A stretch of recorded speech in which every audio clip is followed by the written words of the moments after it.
But let's start off with the Nick Xenophon issue. And as you know, he left politics 4 years ago. And in the interim, as I explained last night, he's been taking money as a lawyer from Huawei, the Chinese tech giant that's banned from any involvement in 5G or the NBN in this country for security reasons. Nick Xenophon's been doing legal work for them and advocating for them publicly. But now he's looking to go back into the Senate. He's putting himself up at this election to get into the Senate in South Australia. Yet with Sharri Markson on Sunday night, he was still running the defensive lines on behalf of Huawei. They were unfairly maligned, accused of things that they didn't do. And interestingly, Malcolm Turnbull in his autobiography actually said they found that the company did nothing wrong in Australia from a national security perspective, but there was a concern about what could happen down the track because the company is headquartered in China. Well, there you go. You'd think he might be walking away from defending Huawei if he wants to go back into the Senate. Let's catch up with his former colleague. Senator Rex Patrick used to work for Nick Xenophon, then was effectively gifted his seat in the Senate when Nick Xenophon tried his hand at state politics. He joins me now live. Thanks for joining us, Rex. What are your concerns about this relationship with Huawei, and what does Nick Xenophon need to clear up before Election Day?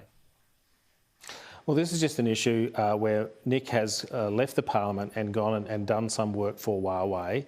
Huawei is a concern to our national security agencies and to a number of national security agencies around the world. And he needs to be transparent about exactly what he was paid, what he was tasked to do, what his ongoing obligations might be, and indeed when he actually concluded his work for Huawei.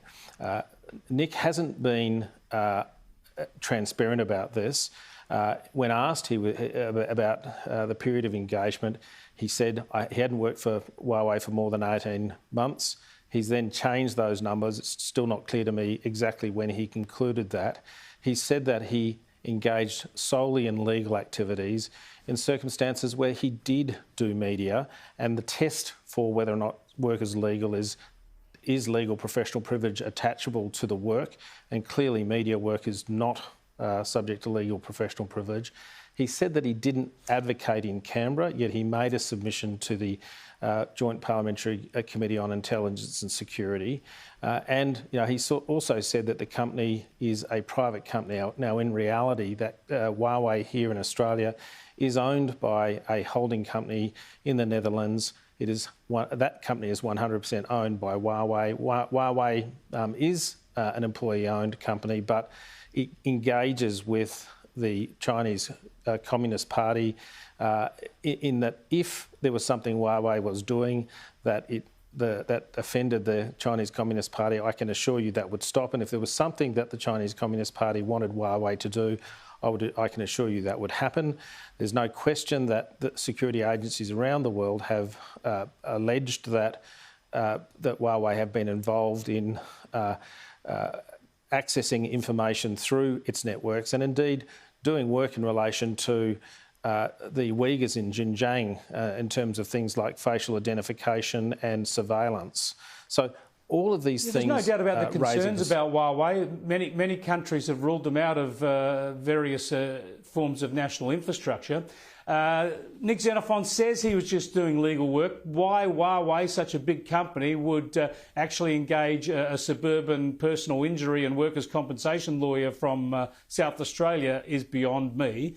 And Nick Xenophon certainly ran some lines in the media defending the company. But that's all in the past, isn't it? What would be wrong with Nick Xenophon putting himself up for Parliament now? He says he wants to get back into the Senate, and he says he accepts the bipartisan political consensus about being wary of China at the moment. Well, it's just a matter of transparency. It's a matter of meeting the standards that he has applied to others, the standards that I apply to many, and that is simply to be transparent about dealings. The people of South Australia, who will be asked to vote sometime in May, have a right to understand all of the details in circumstances where he has put his hand back to come back into the Senate. That's not a difficult ask. And I would hope that Nick would be transparent, make a fulsome statement such that people can make their own judgment about it. Well, Nick Xenophon is the reason that you're in the Senate. You were gifted his seat effectively. Now, the fact that he's running again and you're up for election this time probably means that you're very, very worried he will win a seat back into the Senate and you'll miss out. So to what extent are you just looking to undermine your former colleague with a slur here? Do you really suggest that he might not have his country's best interests at heart rather than Huawei's? Look, I have a very strong background when it comes to concerns with China and national security. I also am probably best known in the Parliament as a warrior for openness and transparency. So the call that I've made is consistent with my principles, all of the things that I've done in the Parliament. Nick is quite entitled to come back and to contest in the election. Nick has done well in the Parliament. He's made mistakes.